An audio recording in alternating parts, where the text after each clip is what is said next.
We are the Ministry of the Real Truth, and today we are looking at the NDE or near-death experiences, accounts, claims, etc. by various people all over YouTube, the internet, etc.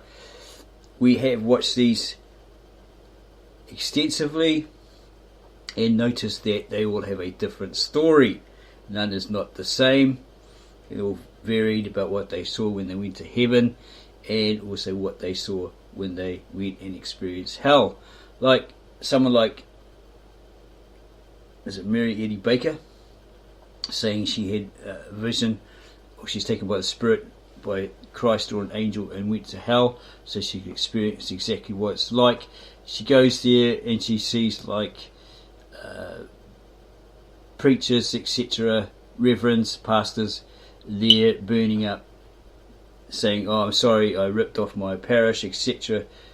Lord, I'm ready to get out of here." But he says, "You can't get out of here, it's too late," all this sort of stuff. People are being torn apart by demons, going through all this torture, all this sort of stuff. Hitler in a box, his life story flashing before this guy's eyes, all this sort of stuff. They've gone to heaven and they've seen this, they've seen that. Everyone has a different account, different version, right? Some are walking like along a road, a whole lot of people are following them apparently. Next minute they get torn apart and chucked on the side of the road, and they cry out to Jesus because they were atheists in their former life, and he saves them and all this sort of stuff. It's all different, it's all varied, right? We recently listened to a story about a near-death experience relayed, and this guy said he went to heaven. He was suffering from gunshot wounds or something like that, and then he saw Jesus standing there, and everyone was singing to him, whatever. And he walks over and he says, "Hello, James," whatever. And they started talking, and he says, eventually he says, "Oh, Jesus, what if I decided to stay here with you?" And he says, "Well, if you do, well, you'll live with me forever, all eternity in the kingdom of God," etc., something along those lines. But to us that was like, well, he's going against the scriptures, he's contradicting it, he's allowing a sinner in the kingdom of God. And then he basically says, "Yeah, well, you're a sinner, you've done this, you've done that." He made him aware of it. This guy states that he was aware of it, what he'd done to his grandfather or something like that, and his former girlfriends and his friend. He stole his money for his lunch and all this sort of stuff when he was at school, all this regretful stuff, he reckons. And he's a sinner and all that. But he met his children, his future children, all this sort of stuff. He's going to marry this woman that he broke up with his girlfriend, whatever, and so forth and so forth. So again, everyone has different stories, different accounts, but we're looking at that one and thinking, well, Christ is contradicting the scriptures, he's contradicting himself. Okay, so it's implying that he can change his mind. He's not the Christ or the God that is was the same then. He's never changed, he'd always be the same, etc., etc., according to the scriptures, right? He's saying one thing in the scriptures, but then up in the kingdom of God he's saying something completely different, if you get our drift. So we decided to go online and check out exactly what a near-death experience is, according to the established facts, the evidence, the proofs, and so forth, because everyone has a varied story, right? From atheists to Buddhists and Hindus to Muslims. Okay, so we're looking at some websites. Near-death experience, interesting facts. Okay, these are supposed to be facts. A near-death experience, NDE, is a profound psychological event that may occur to a person close to death, or if not near death, in a situation of physical or emotional crisis, because it includes transcendental and mystical elements. And NDE, near-death experience, okay, it's not actually death. You're close to death, you're near death, is a powerful event of altered consciousness. It is not considered a mental illness. We're not considering that either.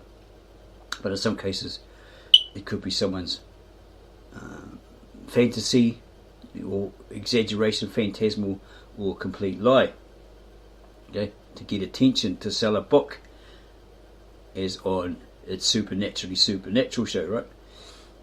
Near-death experiences, interesting facts.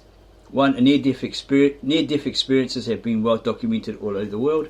They do not seem to be culturally motivated, nor do they have bias when it comes to age or gender.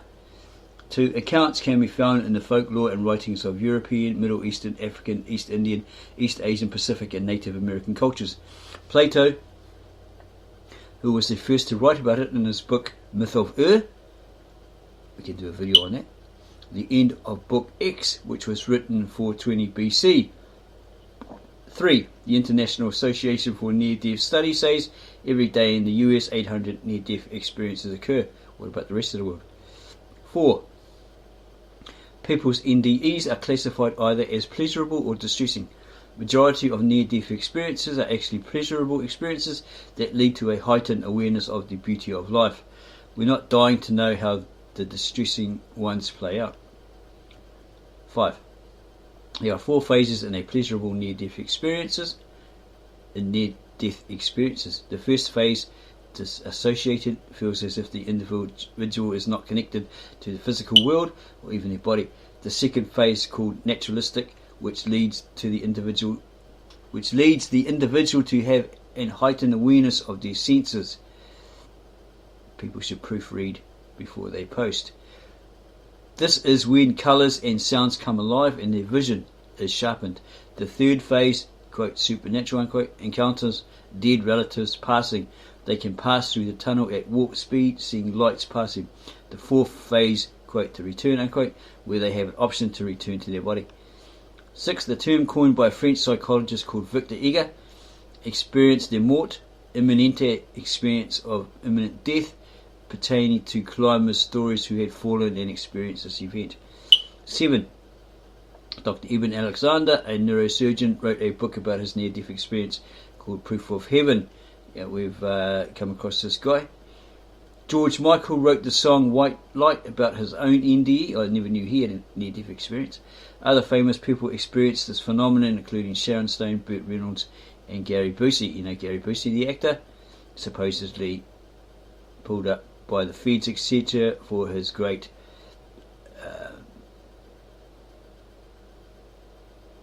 paedophilic collection, right? I'm pretty sure that's the same guy. Maybe alcoholic and all that as well. NDEs, yeah, it could be maybe thinking of the other guy, Nick Nolte.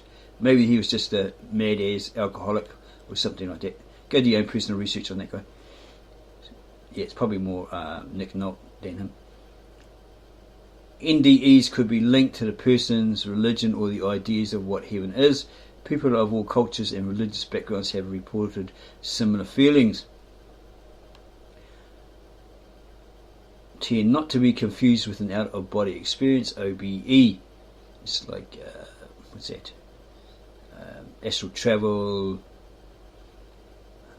what's the other thing? Remote viewing, all that sort of stuff. This classifies as an experience that typically involves a feeling of floating outside one's body, and in some cases the feeling of perceiving one's physical body as if from a place outside one's body. Is it another form of astral travel? Who knows? This is often mixed up with a near-death experience, though share similar sensations. Again, this is often mixed up with a near-death experience, though share similar sensations, feelings, etc., emotions, whatever. Psychological, physiological changes. Around 85% of the people who experience near-death states say that their lives were forever changed by the experience. These changes can have a profound positive effect on the individual. So do they say, I went to heaven and I saw Jesus, it was all beautiful, I saw blah blah blah, I went to hell, oh so horrible, or is there a mixture, well I went and I never saw anything? Okay. Could it be a bit of both? Because it's saying here around 85% of the people who experience near-death states say etc, etc. So something they saw, they experienced, changed their lives for the better or forever. Psychological changes include no longer having a fear of death and becoming more spiritual rather than religious, and having increased psychic abilities. So there's a difference there. Okay, they may not have seen Jesus, they may have seen something else. Okay. They are known to become engage in abstract thinking that on a philosophical level. Experiences seem like an emotional roller coaster with bouts of anxiety and depression. Many have been known to have an ego death that results in them finding their inner child. Other changes can be felt, not with the normal senses, but of that of psychic senses. So they come back and they're all psychic. They have an all-seeing eye, all that sort of stuff. Can tell you your future, whatever. Physiological changes ranging from sensitivity to sound and light to faster synchronicity and creativity. Many report changes in the body's diet, energy levels, and increased sexuality. Okay, so it boosts the pheromones or makes you extra randy, maybe. Electrical sensitivity can occur around objects with any energetic force field, causing them to be distorted. Energy surges have been reported up and down the body and can be accompanied by lights flashing beside them. Researchers usually regard this as the release of Kundalini. According to the Indian culture, that Kundalini energy is Sanskrit for coiled. In yoga, the Kundalini applies to the life force that lies like a coiled serpent at the base of the spine, and that can be sent along the spine to the head through prescribed postures and exercises. The upward movement passing the rest of the chakras leads to enlightenment. Apparently there's something called creep canal or something like that, can't remember the exact word, where you twitch. You're walking along, you start twitching and all this sort of stuff. Like you got Tourette's. Yeah, we noticed that on a YouTube video the other day. I just can't remember the exact name, but it started with K anyway, and it was Sanskrit. Okay, so we're going to look at another website.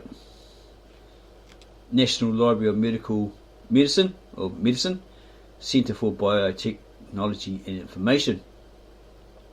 And this article here, Near-Death Experiences, Evidence for Their Reality, by Jeffrey Long, MD.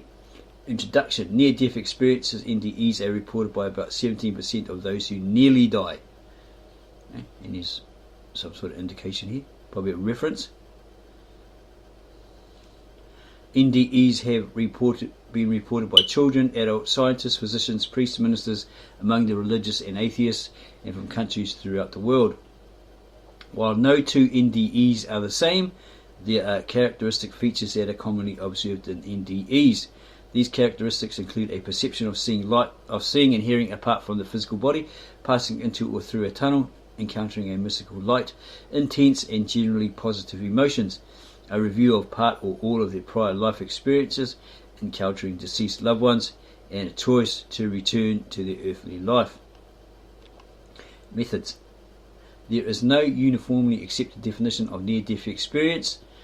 Definitions of NDE with some variability have been used throughout the 35 plus years that NDE has been the subject of scholarly investigation. For this author's or this article writer's retrospective, this Dr. MD, investigations, an NDE was required to have both a near-death and experience component. So it's a near-death. You haven't died yet, you're not clinically dead, okay, but you're having an experience, a death-like experience. Individuals were considered to be near death if they were so physically compromised that if their condition did not improve, they would be expected to irreversibly die. Near-death experiences, NDErs, included in this doctor's investigations, were generally unconscious and may have required the cardiopulmonary resuscitation. The experience component of an NDE had to occur when they were near death. Also, the experience had to be reasonably lucid, which excluded fragmentary or brief disorganized memories. For an experience to be classified as NDE, there had to be a score of 7 or above on the NDE scale. The NDE scale asks 16 questions about the NDE content and is the most validated scale to help distinguish NDEs from other types of experience, like astral travel, out-of-body experiences, etc., etc. In 1998, a website called the Near-Death Experience Research Foundation, NDERF.org, was established to conduct NDE research and to be a public service. It is NDERF policy that all NDE accounts shared with NDERF are posted on the website if the NDErs give permission to do so.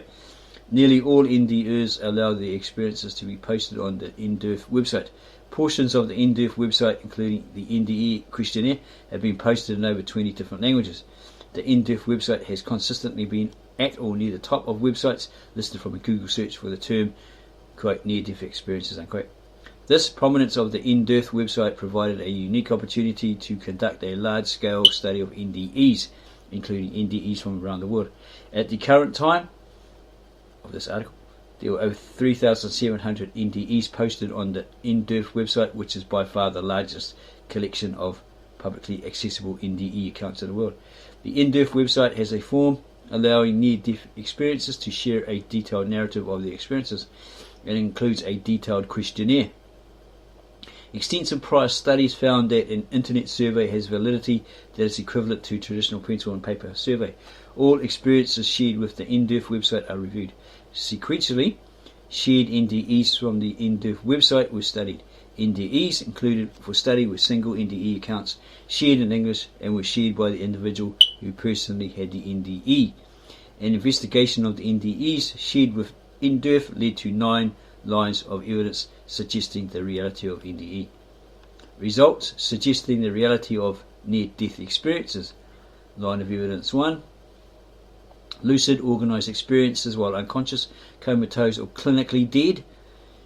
Near-death experiences occur at a time when a person is so physically compromised that they are typically unconscious, comatose or clinically dead. Okay, so when the brain stops functioning, all that sort of stuff. Okay, it's all up to these medical doctors to determine that. Okay, so you can be dead, have a death experience and come back, be brought back. Okay, once you are clinically dead, this happens. Considering NDEs from both a medical perspective and logically, it should not be possible for unconscious people to often report highly lucid experiences that are clear and logically structured. Most NDErs report supernormal consciousness at the time of the NDEs. The NDER survey asked, how did your highest level of consciousness and alertness during the experience compare to your normal everyday consciousness and alertness? Of 1,122 NDErs surveyed, 835, 74.4%, indicated that they had more consciousness and alertness than normal. 229, 20.4%, experienced normal consciousness and alertness, and only 58, 5.2%, had less consciousness and alertness than normal. The NDER survey also asks if your highest level of consciousness and alertness during the experience was different from your normal everyday consciousness and alertness, please explain. In response to this question, NDErs commonly reported that consciousness during the experiences was clear, more aware, and often associated with heightened awareness. Near-death experiences often occur in association with cardiac arrest. Prior studies found that 10 to 20 seconds following cardiac arrest, electroencephalogram measurements generally find no significant measurable brain cortical electricity activity. A prolonged, detailed, lucid experience following cardiac arrest should not be possible, yet this is reported in many NDEs. This is especially notable given the prolonged period of amnesia that typically precedes and follows recovery from cardiac arrest. Line of evidence number 2. And here's a quote by Albert Einstein: a man should look for what is and not what he thinks should be. Okay, another prospective study out of body observations during near-death experiences with similar methodology to Sabom's study was published by Dr. Peter Sartori. Okay, and there's the reference there. The study also found that near-death experiences were often remarkably accurate in describing details of their own resuscitations. The control group that did not have NDEs was highly inaccurate and often could only guess at what occurred during their resuscitations. And there's more information here. Line of evidence 3. Near-death experiences with vision in the blind and supernormal vision. There have been a few case reports of near-death experiences in the blind. The largest study of this was Dr. Kenneth Ring. There's a book written by him. And more information. An in-depth survey question 1122 near-death experiences. Did your vision differ in any way from your normal everyday vision in any aspect, such as clarity, field of vision, colours of brightness, depth, perception, degree of solidness, transparency of objects, etc.? In response, 722, 64.3% answered yes, 182, 16.2% said uncertain, and 218, 19.4% responded no. A review of narrative responses to this question revealed that vision during NDEs was often apparently supernormal. Here are some illustrative examples from NDEs. Colours were beyond any I'd ever seen. Everything seemed so much more colourful and brighter than normal. My vision was greatly increased. I was able to see things as close or as far as I needed. There was no strain involved. It was almost like auto-zooming a camera. I had 360-degree vision. I could see above, below, on my right, on my left, behind. I could see everywhere at the same time, and so forth. Line of evidence number 4. Near-death experiences that occur while under general anaesthesia. Okay, and then go on to talk about that. Line of evidence 5. Near-death experiences and life reviews. Line of evidence 6. Encountering deceased loved ones in near-death experiences. Okay, so this person says, I approached the boundary. No explanation was necessary for me to understand. At the age of 10, that once I crossed the boundary, I could never come back, period. I was more than thrilled to cross. I intended to cross, but my ancestors over another boundary caught my attention. They were talking in telepathy, which caught my attention. I was born profoundly deaf and had all hearing family members, all of which knew sign language. I could read or communicate with about 20 ancestors of mine and others through the telepathic methods. It overwhelmed me. I could not believe how many people I could telepathize with simultaneously. So that would go against the biblical scriptures, right? Which may say that, all the believers, there may be some that are up under the altar of God, etc., or whatever, or they're all buried, resting in peace until the end times when they're all raised up, resurrected, and go to be with Christ, live with Him for 1,000 years, all that sort of stuff, right? And then others that have died over the centuries, they're resurrected to life, etc., etc., and go be with Christ again for 1,000 years, right? While everybody else that's on the planet ends up getting wrath of God all at once, sort of thing. And maybe some of those that were sinners in their graves at Judgment Day are resurrected. All these different scriptural statements, right? So it would go against that if you went to heaven and you saw your ancestors, family that were deceased, all that sort of stuff. Okay, so that would mean that the book we're given is bogus. Okay, that someone's given us a false version, a false religion, etc. Okay, that's what it comes down to. If this is all true, that people have seen their ancestors, deceased family members, etc., etc., from when they were a child or when they were adult.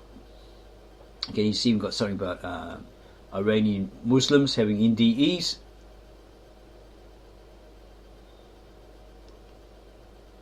Line of evidence number 9. Near-death experience after effects. Following near-death experiences, significant changes in the lives of NDErs are commonly observed. The most recent version of the in-depth survey asks NDErs, my experience directly resulted in the response of 278 NDErs to the questions were, and here's the information here. Changes in beliefs and values following near-death experiences are often called after effects. Given that a life-threatening event without an NDE might result in life changes, some of the best evidence for NDE specified after effects came from the largest prospective NDE study ever reported. This study, conducted by Pim van Lommel, MD, divided survivors of cardiac arrest into a group that had NDEs and a group that did not. And maybe that's his book there, or an article on it. The after effects of both groups were assessed 2 and 8 years after the cardiac arrest. The group of cardiac arrest survivors with NDEs were statistically more likely to have a reduced fear of death, increased belief in life after death, interest in the meaning of life, acceptance of others, and were more loving and empathetic. It may take years after NDEs for the after effects to become fully manifest. The after effects may be so substantial that NDErs may seem to be different people to their loved ones and family. The consistency, intensity and durability of NDE after effects is consistent with the NDErs' typical personal assessments that the experiences were very meaningful and significant. It is remarkable that NDEs often occur during only minutes of unconsciousness, yet commonly result in substantial and lifelong transformations of beliefs and values. Conclusions of studies. Multiple lines of evidence point to the conclusion that near-death experiences are medically inexplicable and cannot be explained by known physical brain function. Many of the preceding lines of evidence would be remarkable if they were reported by a group of individuals during conscious experiences. However, NDErs are generally unconscious or clinically dead at the time of their experiences and should not have any lucid, organised memories from their time of unconsciousness. So this is a doctor who certifies them clinically dead. Okay, they're not clinically dead until he determines they are. It is informative to consider how near-death experiences themselves view the reality of the experiences. An NDER survey of 1,122 NDErs asked, "How do you currently view the reality of your experience?" and received the following responses. Okay, the experience was definitely real, 95.6%. Experience was probably real. Experience was probably not. Experience was definitely not real, 1%. Okay, there's more information. In conclusion, the combination of the preceding 9 lines of evidence converges on the conclusion that near-death experiences are medically inexplicable. Any one or several of the 9 lines of evidence would likely be reasonably convincing to many, but the combination of all of the presented 9 lines of evidence proves powerful evidence that NDEs are, in a word, real. Jeffrey Long, MD, is a radiation oncologist in Houma, Louisiana, USA, and a recognized world expert on near-death experiences.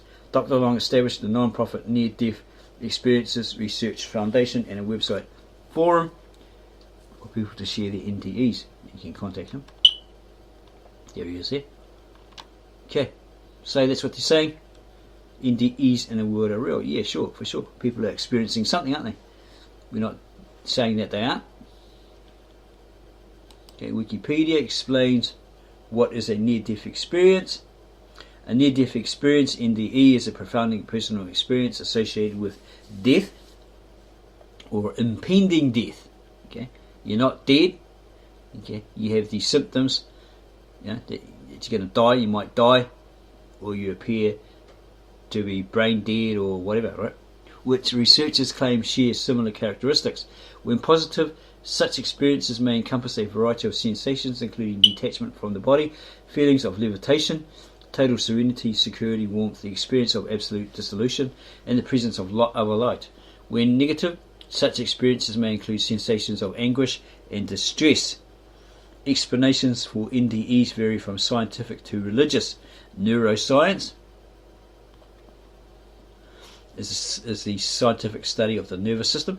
It is a multidisciplinary science that combines physiology, anatomy, molecular biology, development biology, cytology, physics, computer science, chemistry, and more. Okay, so neuroscience research hypothesizes that an NDE is a subjective phenomenon.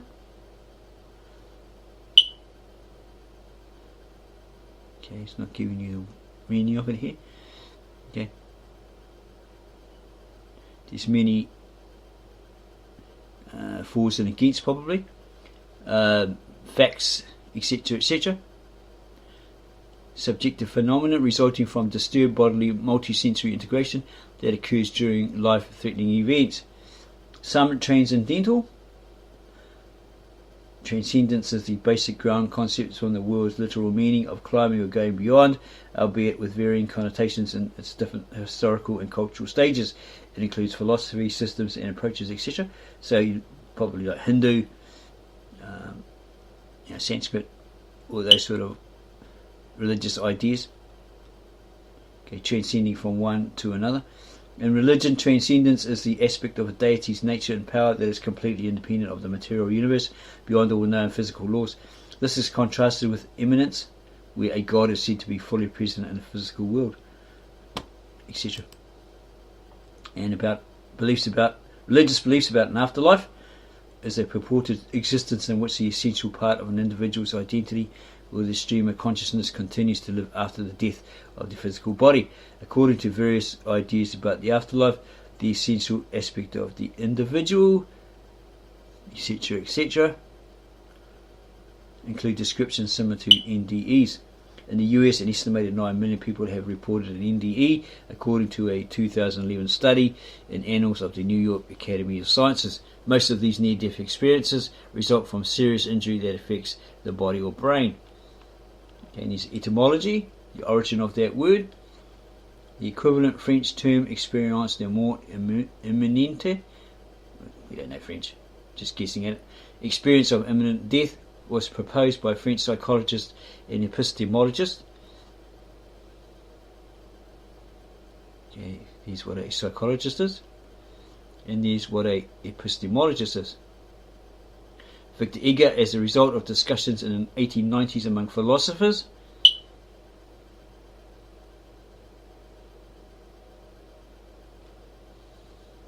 deep thinkers, and psychologists concerning climbers' stories, rock climbers, etc., they've fallen off cliffs and stuff to their death and had near-death experiences, all that sort of stuff. Concerning climbers' stories about the panoramic life review, flashback before death, etc., or a review during falls. In 1892, a series of subjective observations by workers falling from scaffolds, war soldiers who suffered injuries, climbers who had fallen from heights, or other individuals who had come close to death near drowning accidents, was reported by Albert Heim, who was here on a rainy day, a Swiss geologist noted for his 3-volume Geologie der Schweiz.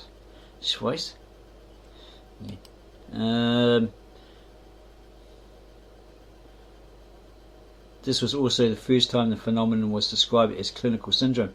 In 1968, Celia Green published an analysis of 400 first-hand accounts of out-of-body experiences, OBEs. Okay, and there's more information there. These experiences were also popularized by the work of psychiatric Raymond Moody. Okay, Raymond Moody. I wonder if there's any relation to the biblical Moody, the theologian, preacher, etc. Moody, who in 1975 coined the term near-death experience as an umbrella term for the different elements out-of-body experiences, the panoramic life review, the light, the tunnel, or the border. The term near-death experience had already been used by John C. Lilly in 1972. John Cunningham Lilly, an American physician, neuroscientist, psychoanalyst, psychonaut, philosopher, writer and inventor.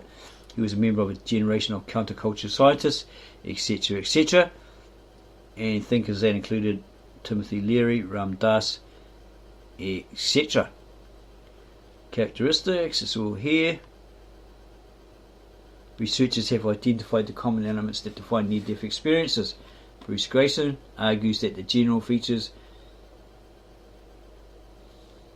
of the experience include impressions of being outside one's physical body, visions of deceased relatives and religious figures, and transcendence of egotic and spatio-temporal boundaries. Many common elements have been reported, although the person's interpretation of these events often corresponds with the cultural, philosophical, or religious beliefs of the person experiencing it. For example, in the US, where 46% of the population believes in guardian angels, they will often be identified as angels or deceased loved ones, or will be unidentified, while Hindus will often identify them as messengers of the god of death. Who would that be? Yama, also known as Yamara, Kala, or Dharmaraja, the Hindu god of death and justice, responsible for the dispensation of law and punishment of sinners in his abode, Yama Loka. He is often identified with Dharma. And here's some common traits that have been reported by NDErs as follows. Beings of light, beings dressed in white or similar. Stages. A 1975 study done by psychiatrist Raymond Moody, MD, PhD, on around 150 patients who all claimed to have witnessed an NDE, stated that such an experience has 9 steps. Dr. Moody describes the correct approach to an NDE patient is to ask, listen, validate, educate and refer. Kenneth Ring, 1980, subdivided the NDE on a 5-stage continuum.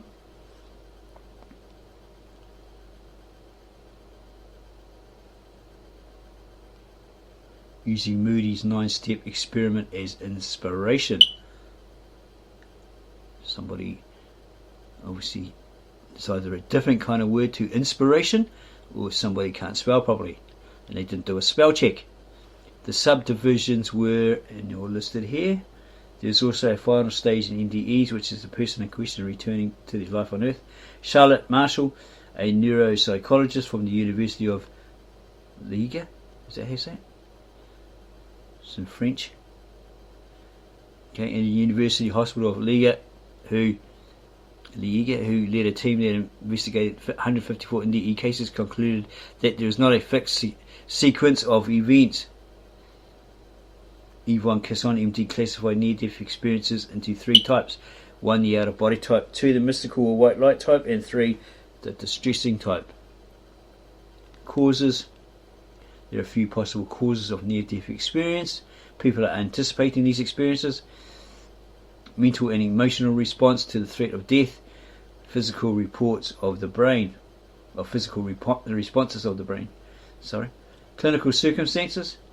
Kenneth Ring argues that NDEs experience following attempted suicides are statistically no more unpleasant than NDEs resulting from other situations.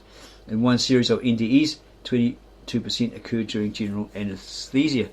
Bruce Grayson declares in a study that overall NDEs have a lack of precision in diagnosis, so Dr. Grayson ventured in the study of common effects, mechanisms, sensations and reactions revealed through NDEs survivors by creating a questionnaire composed of 80 characteristics linked to NDE.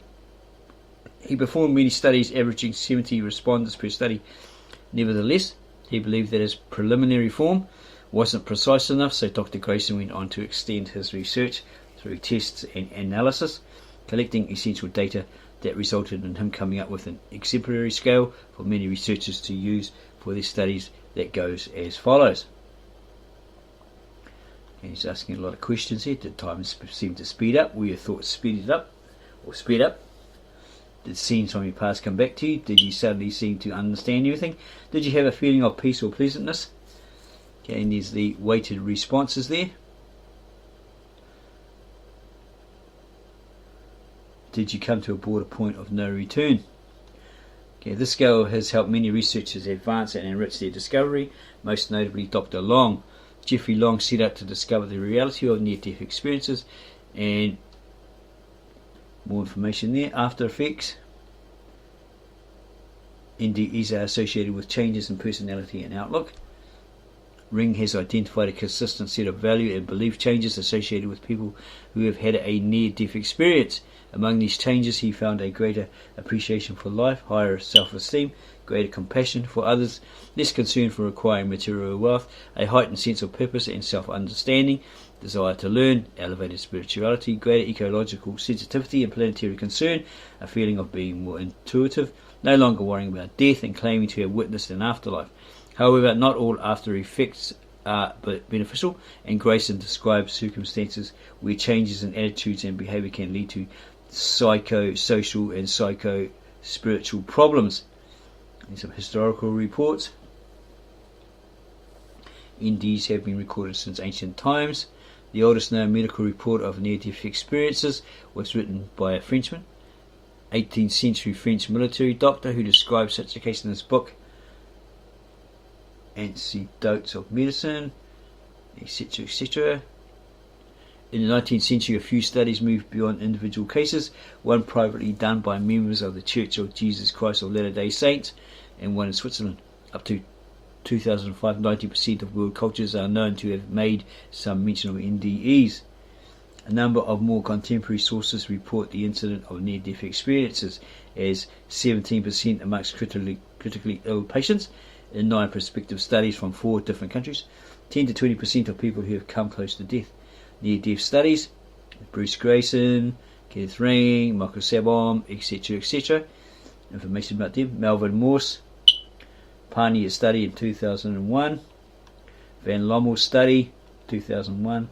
Awareness during resuscitation, Aware study, Aware 2, meditation-induced NDEs.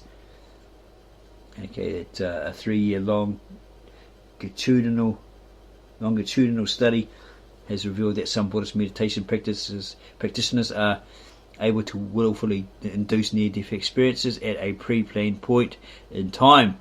Unlike traditional NDEs, participants were consciously aware of experiencing the meditation-induced NDE and retain control over its content and duration. The Dalai Lama has also asserted that experienced meditators can deliberately induce the NDE state during meditation, being able to recognize and sustain it. There's more information here. Spiritual or transcendental theories, psychological explanations, depersonalization model, expectancy model, dissociation model, birth model, physiological explanations, neuroanatomical models. There's a little picture here. Animation of the human left temporal lobe. Okay, so all this information regarding that. Okay, there's plenty more here. And you can also look at these if you want to know more. There's references here. Okay, further readings, external links. Get plenty more information there if you really want to dig deep into this. The NDE experiences, etc. But that's what we've noticed. A lot of people have had them. A lot of the people report them on or do videos on them on YouTube, etc. and say, well, I had this experience. Okay, I went to heaven, I saw Christ, I could have stayed there. You know, I'm a sinner, and all this sort of stuff. You know, but my sins were revealed. I realised my sins. I had to go back because I saw my children of the future. You know, this woman I had to get with them to marry for them to live all this sort of stuff. And someone else to say something different. He was an atheist. He was travelling along a road, a path, and with some other people. They teamed up with him, and then they attacked him, left him in a gutter or something like that. And he cried out to Christ, and he got saved. Or they went to hell, and they were in a cage or a cell, and they're getting tormented. They've seen other people getting tormented, priests and Hitler and all this sort of stuff. Yeah, it all varies. So, hopefully you liked this video, that it was eye-opening to you.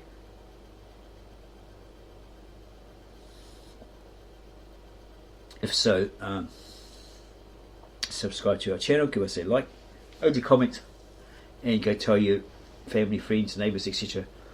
about this particular video.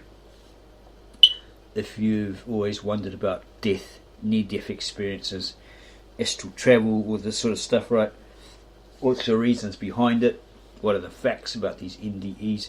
And why are people's stories so different, so varied and different? Some try to con you, as we found on YouTube. Supposedly 10 people speaking from hell, and halfway through a story, a woman sobbing and stuff, and the devil yelling at her, or the demon, or whatever he was. Her voice changed into a man voice, a male voice, right?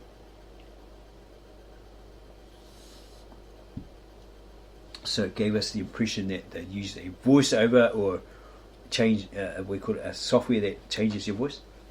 Yeah, a lot of scams like that. You know, people's stories, they come up with it, this version of it, and halfway through it they change it. You know, it's completely different from what they said in the first place. You know, how did they end up dying? How NDE, what was the cause of all this sort of stuff? You know? Yeah, stuff like that. So if you like this video, again, subscribe to our channel, add your comments down below, give us a like, and tell all your friends, family, neighbours, strangers, etc. all about this video, our videos. We are the ministry of the real truth.